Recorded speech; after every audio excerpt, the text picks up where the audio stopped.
అలాగే అఖిల్ది తన first cinema తర్వాత అఫ్కోర్స్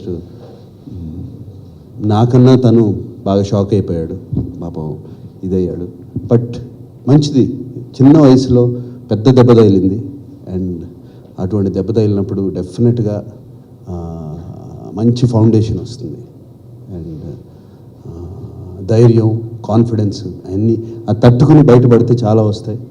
అండ్ అదే దాంతో తొందరపడకుండా అతను 1.5 year ఎన్నో ఏమి ఆప్షన్స్ వచ్చినా ఏమొచ్చినా కూడా చేయకుండా ఉన్నాడు. నేను కూడా తొందరపడొద్దు అనుకున్నాను. ఈ సినిమా కథ రేపు అనుకునే విక్రమ్ కుమార్, మనం చేసిన విక్రమ్ కుమార్తో చేస్తున్నాం. And Vikram Kumar is one of my favourite directors. ఎందుకంటే ఒక నాన్నగారితో, నాతో, చైతన్యతో 3 generations తీసి ఒక క్లాసిక్ ఫిలిం, అందరికీ గుర్తుండిపోయే సినిమా. అండ్ ఎస్పెషలీ నాన్నగారి లాస్ట్ ఫిలిం, ఆయనకు ఒక క్లాసిక్ ఇచ్చిన Vikram Kumar is the favourite director.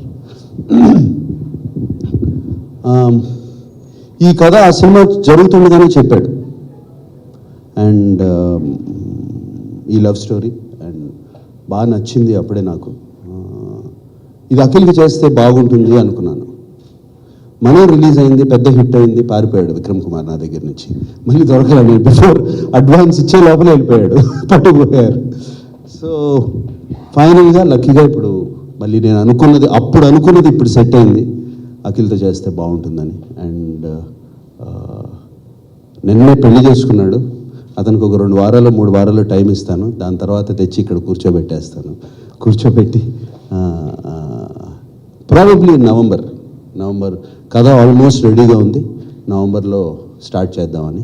And చాలా ఈ 2 సినిమాలకి చాలా మా అన్నపూర్ణ స్టూడియోస్ అంతా చాలా ఎక్సైటెడ్గా ఉంది. ఎందుకంటే వాళ్ళందరికీ తెలుసు 2 ఎటువంటి కథలో అండ్ ఎటువంటి సినిమాలు తీయబోతున్నామో టీం అంతా. And I'm very happy to announce. And మిగతా డీటెయిల్స్, స్టార్ కాస్ట్, టెక్నీషియన్స్ అన్నీ ఒక స్పెషల్ ప్రెస్ మీట్ పెట్టి అనౌన్స్ చేస్తాం.